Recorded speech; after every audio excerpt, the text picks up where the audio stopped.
உங்களுடைய மெமரி பவரை இன்க்ரீஸ் பண்றதுக்காக நம்ம பிரெயின் பூஸ்டர் சீரீஸ்ல 2வது எபிசோட்ல உங்க எல்லாருக்கும் நான் ஒரு சேலஞ்ச் கொடுக்க போறேன்.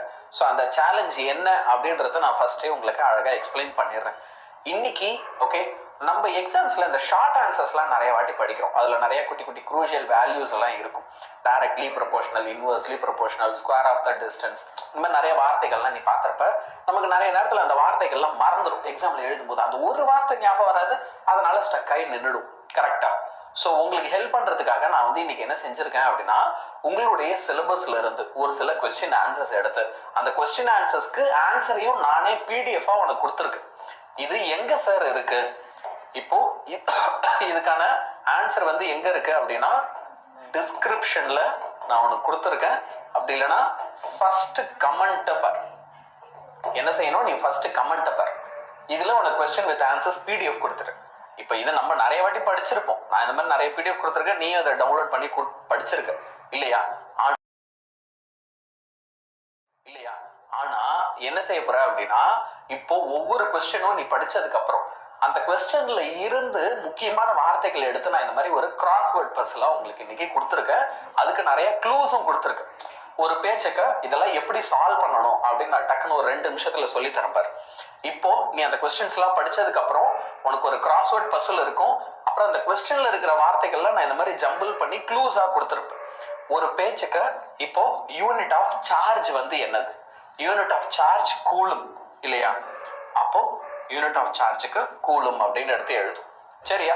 அடுத்து the principle that the electric charge is a fundamental charge multiple of fundamental charge. என்ன பிரின்சிபல் அதை டிஃபைன் பண்ணுது?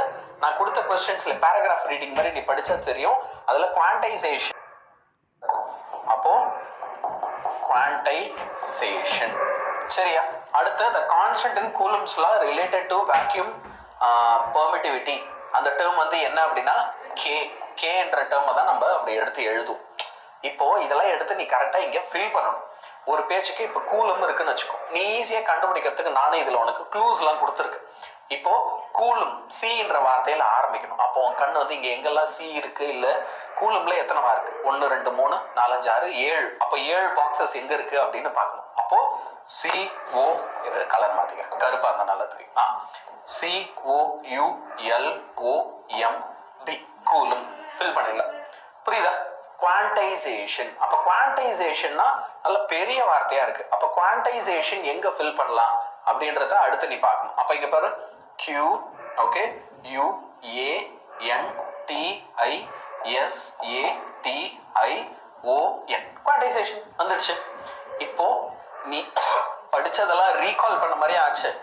கொஞ்சம் அதை நல்ல மூளையை கசக்கி புழியும் போது அது இன்னும் சூப்பரா உனக்கு ரீகாலும் ஆகும். Coulomb's law is directly proportional to the answer என்ன வரும்? directly proportional to product of the charges னு வரும். சரியா? அப்போ இங்க ப்ராடக்ட் அப்படின்னா அப்ப நீ என்ன செய்யணும்? ப்ராடக்ட் Pன்ற வார்த்தையில ஆரம்பிக்கணும். மேல பாரு, PRODUCT ப்ராடக்ட். இப்படிதான் எடுத்து ஃபில் பண்ணணும். கடைசி கொஸ்டின் பாரு, dash between the two charges in Coulomb's law is inversely proportional to the distance. okay, square of distance. Distance தான் எப்படி இருக்கும் அப்படின்னா எப்பயுமே இன்வெர்ஸ்லி ப்ரொபோர்ஷனலா இருக்கும். அப்ப நீ என்ன செய்யலாம் அப்படின்னா டிஸ்டன்ஸ் அப்படின்னு ஆன்சர் எடுத்து எழுதும். That's it. இப்படி நீ கிராஸ்வேர்ட் பசில்ஸா ஓகே, உனக்கு ஒரு சில நிறைய கிராஸ்வேர்ட் பசில்ஸ் இன்னைக்கு நான் கொடுத்துருக்கேன், அதை சால்வ் பண்ணு. நிறைய பேர் மேத்ஸ்ல வீக்கா இருக்கிறதா கேள்விப்பட்டேன். ஸோ மேத்ஸ்ல வீக்கா இருக்கிற ஒவ்வொரு ஸ்டூடெண்ட்டுமே சரியா, அப்ப நீ என்ன செய்யலாம், இந்த சொடுக்கு ஒரு நாளைக்கு ஒரு 10 நிமிஷம் 15 நிமிஷம் பிராக்டிஸ் பண்ணு. சார் இது என்ன சார் சொடுக்குன்னா என்ன, நான் கேள்விப்பட்டது இல்லையா, இல்லை எனக்கு தெரியாதே அப்படின்னா இது செம சிம்பிள். இப்ப இந்த பாக்ஸுக்குள்ள நீ என்ன செய்யணும்னா 1ல இருந்து 9 வரைக்கும் இருக்கிற நம்பர்ஸை ஃபில் பண்ணணும். இங்க ஏற்கனவே 1 9 8 இருக்கு. ஓகே, அப்ப மீதி என்னென்ன நம்பர் 2 3 4 5 6 7 8 9 ஏற்கனவே இருக்கு. ஓகே, இப்ப நான் முன்னாடி சொன்ன நம்பர்ஸ் எல்லாம் இந்த பாக்ஸ்ல ஃபில் பண்ணணும். ஆனா ஒரே கண்டிஷன் தான், ரோ வைஸாவும் சரி காலம் வைஸாவும் சரி நீ பார்க்கும்போது எந்த நம்பரும் திரும்ப ரிப்பீட்டே ஆகக்கூடாது. எந்த ஒரு ரோல் இங்க ஏற்கனவே 9 இருக்கா, அப்ப இந்த ரோல வேற எங்கேயும் 9 வரக்கூடாது. இங்க ஏற்கனவே 9 இருக்கா, அப்ப இந்த காலம்ல எங்கேயுமே 9 வரக்கூடாது. இந்த பாக்ஸுக்குள்ளேயும் 9 ஒரே ஒரு வாட்டி தான் இருக்கும். அப்ப அந்த மாதிரி இதை கொஞ்சம் கொஞ்சமா யோசிச்சு ஃபில் பண்ணணும். ஆனா நீ இந்த மாதிரி குட்டி குட்டி ப்ராக்டிஸ் பண்ணும்போது உனக்கு என்ன ஆகும், சூப்பரா எல்லாமே ரீகால் ஆகும். சரியா? இப்போ இந்த சொடுக்கும் சரி, அந்த கிராஸ்வேர்ட் பசில்ஸும் சரி, உங்களுக்கு வந்து நான் என்ன பண்ணிருக்கேன் அப்படின்னா, இப்போ உங்களுக்கு கமெண்ட்ல ஃபர்ஸ்ட் கமெண்ட்லயும் பாரு, டிஸ்கிரிப்ஷன்லயும் பாரு, full question answer clue plus இது எல்லாமே அழகா PDF கொடுத்துட்டு, ஸோ நீ அதை எடுத்து நீ அழகா இன்னைக்கு சால்வ் பண்ணி, இது சேலஞ்சு, எத்தனை பேரால முடியுமோ அத்தனை பேர் எல்லாருமே கமெண்ட்ல ஆன்சர்ஸை போடுங்க. சரியா? எஸ், கமெண்ட்ல ஆன்சர் பண்ணாலும் சரி, இல்லை நீங்க சால்வ் பண்ணிட்டு எனக்கு சார் நான் சால்வ் பண்ணிட்டேன், இல்லை சார் எனக்கு சால்வ் பண்ண ஹெல்ப் வேணும் அப்படின்னு சொன்னாலும் சரி, அடுத்தடுத்த கிளாஸ் இனிமேல் நான் வரும்போது இன்னைக்கு நான் இந்த பசல்லாம் கொடுக்குறேன்ல, இதோட ஆன்சர்ஸ் எல்லாத்தையும் நான் வந்து நாளைக்கு உங்களுக்கு சொல்லித்தரேன். சரியா? ஸோ இதை டெய்லியுமே நம்ம கண்டினியூ பண்ணலாம். கண்டிப்பா நம்மளோட மெமரி பவர் சூப்பரா இன்க்ரீஸ் ஆகும். ஸோ மேக்ஸுக்கும் இன்னைக்கு ஹெல்ப் பண்ணியிருக்கேன், அதே மாதிரி சயின்ஸ் சப்ஜெக்ட்டுக்கும் பிசிக்ஸுக்கும் இன்னைக்கு நம்ம பார்த்துருக்கோம். எல்லாருமே இதை ட்ரை பண்ணுங்க. சரியா? குட்.